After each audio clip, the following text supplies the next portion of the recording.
Mr. President, my grandparent, my grandmother, and my mother and her two siblings immigrated to the United States from Lithuania in the year 1911.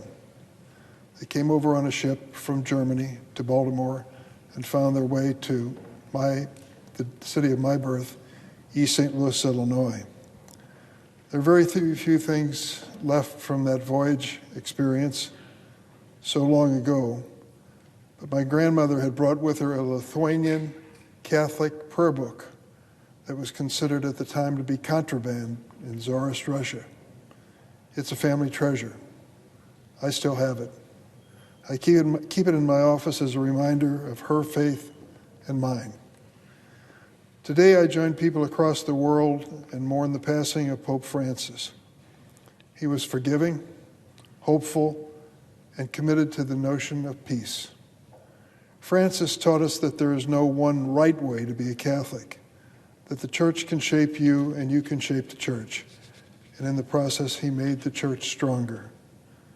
10 years ago, Pope Francis became the first pope to deliver a joint address to Congress. I was honored to be present for that historic speech and to shake his hand. The Holy Father spoke in that speech about one of my political heroes, Abraham Lincoln. And Pope Francis reminded members of Congress that, quote, "You are called to defend and preserve the dignity of your fellow citizens in the tireless and demanding pursuit of the common good, for this is the chief aim of all politics."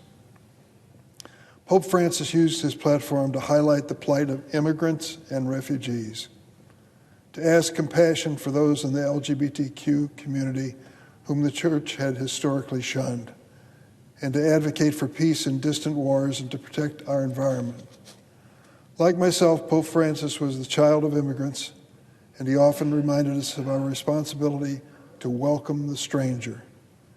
In a recent letter to American Catholic bishops, Pope Francis affirmed our nation's right to, quote, "defend itself and keep communities safe." But he raised serious concerns about mass deportation, which, quote, "damages the dignity of many men and women and of entire families and places them in a state of particular vulnerability and defenselessness." His message is so timely as our government ignores due process and through an administrative error sends a person to a hellhole prison in El Salvador and deports a 2-year-old to Honduras. In one of his final public acts, Pope Francis authored remarks for Easter Sunday. He was so ill that he was unable to deliver the speech himself, so it was read by one of his assistants. It was a speech of peace. It was a speech of hope. It was a speech of a truly good man.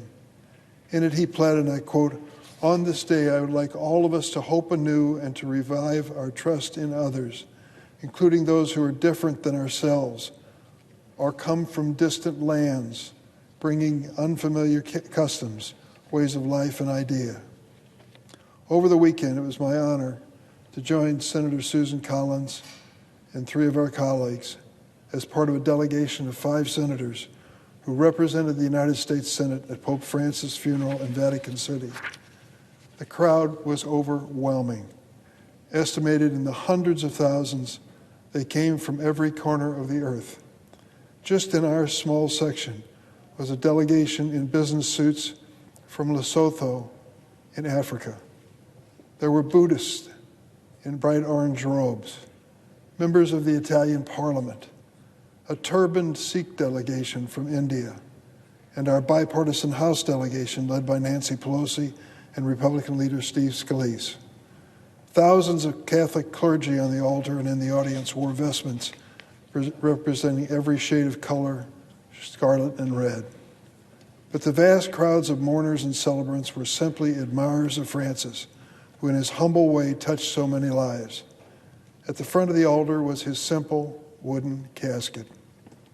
The funeral ceremony was in Latin, the language of the Catholic Church, when I was a young altar boy at St. Elizabeth's Church in East St. Louis, Illinois in the 1950s. As I witnessed this solemn Mass and read from the text, I could hear in my mind the rusty hinges of an opening door taking me back to the Latin Mass and Gregorian chant of my childhood. It's all still there. Deo gratias. How did this Mass differ from the funeral of John Paul decades ago? I remember the crowds of Polish mourners who were there with their red and white flags for John Paul II. But with Francis, what struck me were the many waves of spontaneous cheering from the vast crowd when reference was made to his simple message for immigrants, for peace, and for understanding. Who can forget his 5 words? Who am I to judge?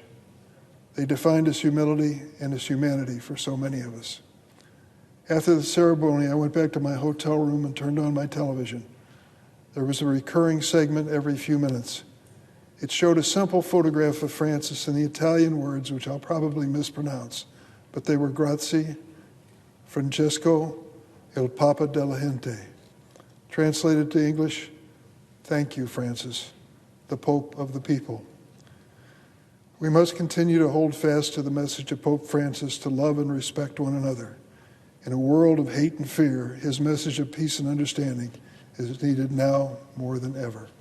Mr. President, I yield the floor.